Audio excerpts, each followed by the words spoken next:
Bien, estamos con Jaime Antezana, investigador de narcotráfico. Hay varios temas pendientes de discusión sobre este asunto tan importante, porque el presidente Humala ha dicho hoy día que el Perú declara de interés, ha dicho de interés nacional para el Estado la lucha contra la minería ilegal en todo el territorio nacional. Al mismo tiempo hizo unos anuncios relativos al tema del narcotráfico, conversaciones que ha tenido con el presidente de Estados Unidos, en fin, y de otros países sobre colaboración, redefinición de la cooperación para la lucha contra el narcotráfico, que forma parte del tema de la ilegalidad tremenda. Ha habido una ofensiva muy grande en Madre de Dios, es contra la minería aurífera informal. Hay también un cambio en la estrategia frente al BRAE. Y lo último que hemos tenido ha sido esta presencia de los cocaleros de Aguaitía en Lima. Se han reunido con el presidente de Vida y con el presidente del Consejo de Ministros. Todavía están acá en Lima. Que yo sepa, les han dicho que de todos modos continuarán las acciones de erradicación hasta terminar la meta, que es de 10.000 hectáreas. Y no sabemos cómo van a terminar esas conversaciones. Jaime Antezana, buenas noches, ¿qué tal? Buenas noches. Comencemos con esto último. ¿Tiene alguna información? ¿Cómo ve estas conversaciones con los cocaleros de Aguaitía, son específicamente, no? Bueno, para el día de ayer se había anunciado la huelga indefinida. Claro. Subrepticiamente se postergó, se suspendió la medida de fuerza. ¿A qué se debe la suspensión? Se debe a que iba a viajar una comisión de parte del gobierno a verificar las denuncias que los cocaleros habían hecho. Yeah. Estas denuncias consisten en que, según los cocaleros, habría habido destrucción de plantaciones de otros productos que no son la coca, ¿no? Y que habría habido entonces abuso de parte del CORA. Tengo la información, ¿no?, de campo de que la comisión ha bajado a la zona y ha encontrado algo que obviamente es contraproducente para los cocaleros, es que ninguno de los cocaleros tenía boleta de NACO. Entonces, eso era un dato que siempre lo hemos venido señalando, pero que se ha confirmado en esta... Es decir, producen para el narcotráfico. Así es. La coca va directamente a la poza de maceración. Segundo, de que no ha encontrado plantaciones destruidas, ¿no?, abusos de parte del CORA. En consecuencia, la comisión ha vuelto y está acá ahora en Lima. Entonces cabe hacerse la pregunta: los cocaleros que anunciaban una huelga solo buscan que la comisión del gobierno vaya a verificar cómo se ha venido desarrollando la erradicación en esta zona en los 2 últimos meses o los 2 últimos meses y medio. No, obviamente su plataforma de ellos es cese de la erradicación, retiro del CORA, resarcimiento e empadronamiento, ¿no? Y evidentemente, por los términos en que se ha expresado el primer ministro, no hay posibilidades de que esos puntos se puedan llegar a algún nivel de acuerdo que el gobierno suscriba un acuerdo en el que les da estos puntos, ¿no? Entonces yo no veo que la situación vaya por ahí.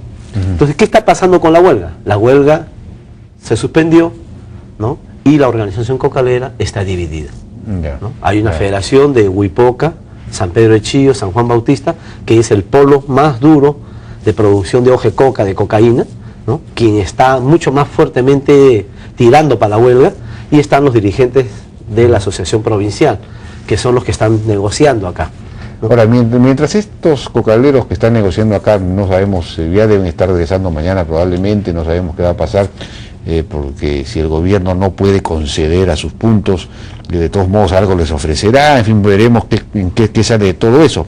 Pero mientras eso ocurre ahí, mientras esos cocaleros quieren que se detenga la erradicación, hay otras zonas del país donde está, incrementándose aceleradamente el sembrío de hoja de coca. Usted estaba en Sangabán hace poco, ¿no es cierto? He estado en Sandia, y antes estuve en Sangabán. Bueno, ¿qué está pasando en Sandia? En Puno. Claro, la región Puno. Hay 2 grandes cuencas: la cuenca del Inambari, que es el distrito de Alto Inambari, y la cuenca de Tambopata, que es el distrito de San Pedro de Putinapunco. La coca está en auge. El crecimiento continúa, ¿no?, aceleradamente en estas 2 zonas. También incluye a San Juan del Oro y a otro distrito que se llama Para. La coca es más que el bosque ahora en esas zonas. Si uno llega a Masiapo, que es capital de Alto Inambari, o se va hacia Pampayanamayo, hasta donde he llegado, ¿no? No hay forma de evitar ver coca en los montes. Y el corazón de la coca en realidad está en Isiyuma, que es una zona donde no hay carretera y que está al borde del río Inambari. Y en el caso de San Pedro de Putinapunco, de la misma manera, en Chocal, Pampa Grande, San Ignacio, ¿no? Son zonas de alta producción de hoja de coca. Entonces, ¿en qué ha derivado esta situación? Ha derivado en que el narcotráfico ahí refina cocaína directamente, no solo se procesa PVC. Y se han instalado desde el 2007 3 aeropuertos clandestinos. O sea que nuevamente hay puente aéreo, es lo que decíamos en este programa hace unas semanas, obvia. Así es, hay puente aéreo. Uno de ellos está ubicado en la zona de Palmeras, hacia arriba, que es un lugar denominado Yanacocha, aeródromo.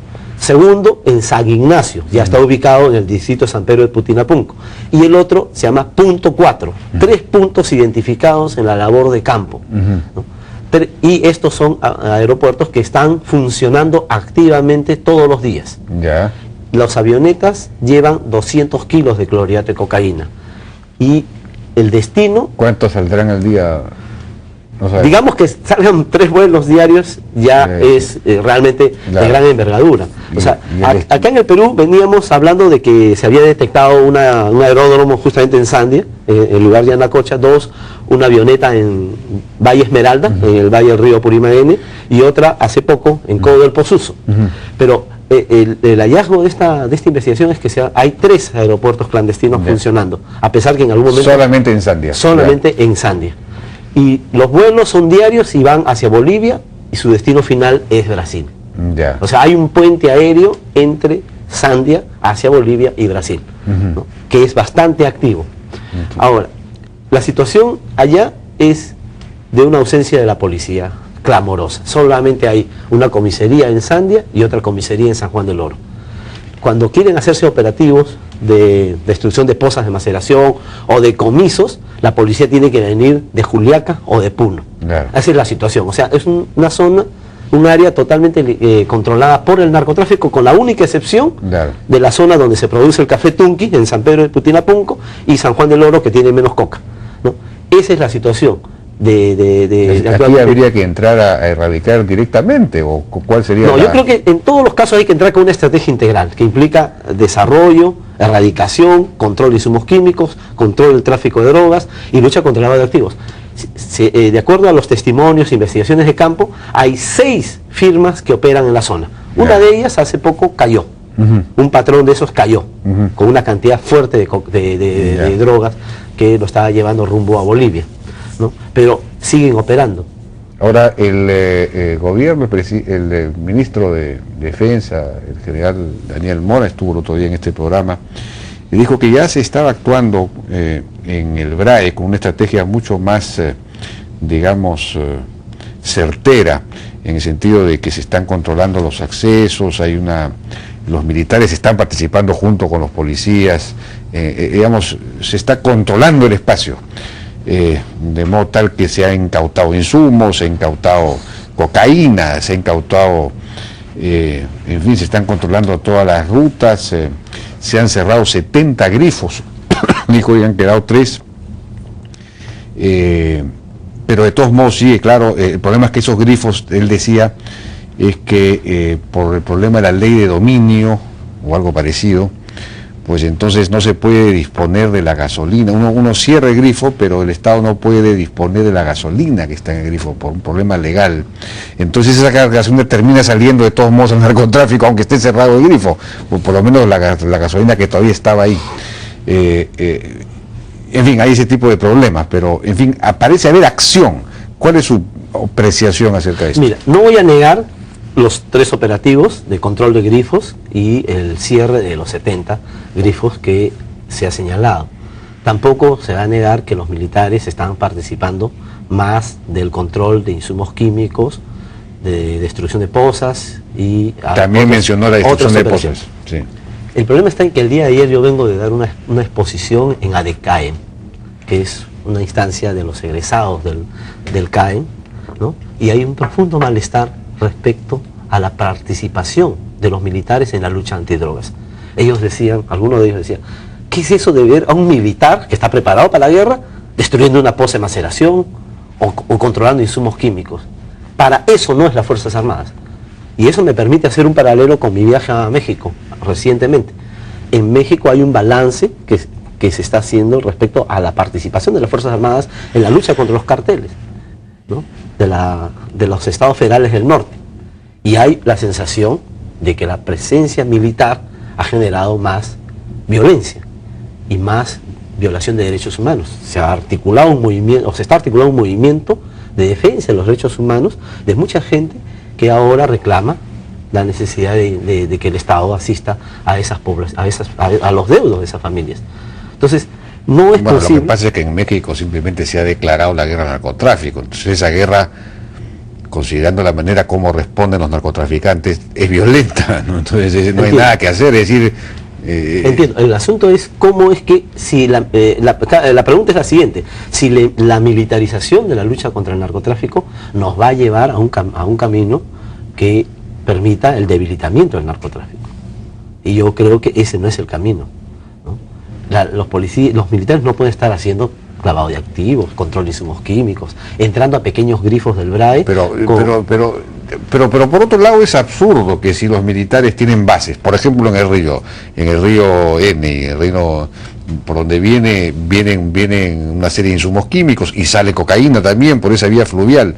Entonces pasan delante de una de estas bases y los militares los saludan, pues pasen ustedes, tienen que capturarlos. Esa es otra cosa. Eso sí ha estado haciendo las Fuerzas Armadas desde el 2008, sobre todo después del operativo Excelencia, de agosto hasta noviembre del año 2008, las Fuerzas Armadas han estado haciendo labores complementarias. Bueno, pues el problema es que ahora ellos tienen el control total de la lucha antidrogas y han subordinado a la policía. Ese es el problema. Bueno, pero ese es el esquema colombiano, que es muy exitoso. En Colombia la policía está dentro del Ministerio de Defensa y los propios militares participan en la lucha contra el narcotráfico. Es cierto que eso funciona. Pero en una primera etapa, la militarización de la lucha antidrogas en Colombia llevó a consecuencias terribles, ¿no? Mira cuántos años ha tenido que pasar para que Colombia entienda y afine mejor su estrategia. Entonces no creo que el Perú tenga que necesariamente pasar por ese camino. Pero creo que ese es un tema que hay que verlo en perspectiva, ¿no? El asunto es que lo que se ha hecho en el BRAE, que es el control de los de grifos y el cierre de los 70, no ha cerrado el flujo de los combustibles para el narcotráfico. Los narcotraficantes pagan del mercado negro el incremento de los precios, ¿no? Están pagando más pagando más, tanto por diésel como por petróleo, porque tienen ellos unos expertos químicos que transforman eso en algo apto para poder procesar la pasta básica de cocaína. Entonces, no se han perjudicado los narcotraficantes. Bueno, si tienen que pagar más, se han perjudicado en esa misma medida. Me refiero a que no ha paralizado los centros de producción de pasta básica de cocaína.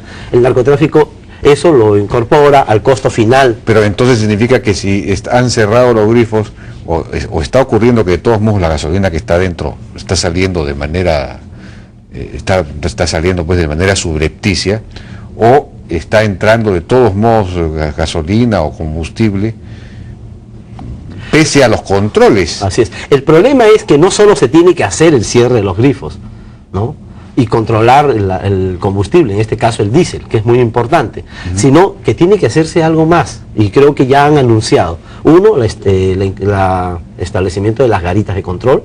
Dos, la compra de software para hacer el sistema de gestión de los insumos. Eso es lo que hay que hacer. Sí, pues. ¿No? Eso es lo que hay que hacer, porque cierras grifos y se elevan los costos, pero los más perjudicados en este asunto del desabastecimiento es la población del BRAE y no los narcotraficantes.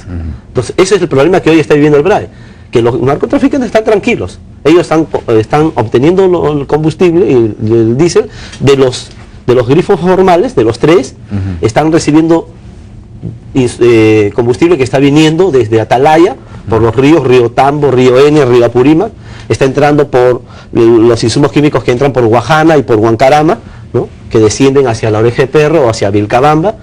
Todo eso viene desde Juliaca, ¿no?, y probablemente venga también con el contrabando y la culebra desde Bolivia. Entonces, lo que hay que hacer es una labor más sistémica, ¿no?, pero debe ser parte de la política nacional de lucha contra el narcotráfico. Todos estos esfuerzos hubieran sido saludables si es que inmediatamente se compra el software y se empieza a diseñar el sistema de control para controlar los insumos químicos desde donde salen, desde las empresas que lo comercializan. Bueno, pero ahora el combustible también está controlado, todos los camiones están controlados con este sistema de Ocinerc, ¿no?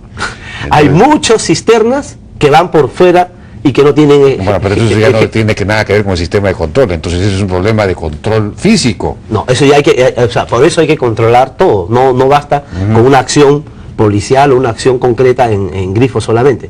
Que hubiera sido bueno si es que hubiera realmente cerrado el acceso a los narcotraficantes del abastecimiento de estos combustibles. En fin, o sea, ese es un problema que hay que verlo, pero espero que el gobierno haga lo que ha señalado. Yo he tenido hace poco un debate con Julio Castro Gómez y ellos señalaban de que va a haber integralidad y simultaneidad de los componentes de la lucha antidrogas. Pero hoy vemos que el gobierno está diciendo que la erradicación, el propio primer ministro lo ha dicho hace poco nomás, que la erradicación va a ser en zonas de reserva, alrededor de la poza, ¿no? Y quienes tengan más de 1 hectárea. O sea, volvemos al discurso de la reducción selectiva. El gobierno no va a hacer una erradicación transversal, que debe acompañar a la acción del control de insumos químicos y espero yo a la implementación del Plan Nacional de Lucha contra el Lavado de Activos. No. Si no hace eso, va a ocurrir lo que está ocurriendo en Sandia, o lo que está ocurriendo en Sangabán. ¿Cuánto está la arroba de hoja de coca en Sandia? Fluctúa entre 170 a 180 soles la arroba. ¿Cuánto está en Sangabán? Está 350. ¿Y por qué esa diferencia? ¿Por qué? Porque en el caso de Sandia lo que ha ocurrido es que la oferta todavía no se ha extendido lo suficientemente y por lo tanto el precio está relativamente alto. Sí, para incentivar al más envío. Para incentivar. En el caso de Sangabán es para incentivar, ¿no? Esos 350... Política de incentivos de narcotráfico. Pero eso es lo que está ocurriendo, no solo ahí. Claro. En Loreto, ¿sabe cuánto está? 160 a 180 soles la arroba de hoja de coca en Caballo Cocha. Jaime Antesana, no tenemos más tiempo, pero Dios nos ha dado una idea acerca de lo que está pasando en este terreno, en esta compleja y dura lucha que habrá que ir intensificando y perfeccionando los próximos años. Muchas gracias. Gracias. Damos una pausa, regresamos ahora con Tony Kuster, presidente de la Fundación Kuster. Tiene una serie de iniciativas y temas de los que vamos a conversar con él.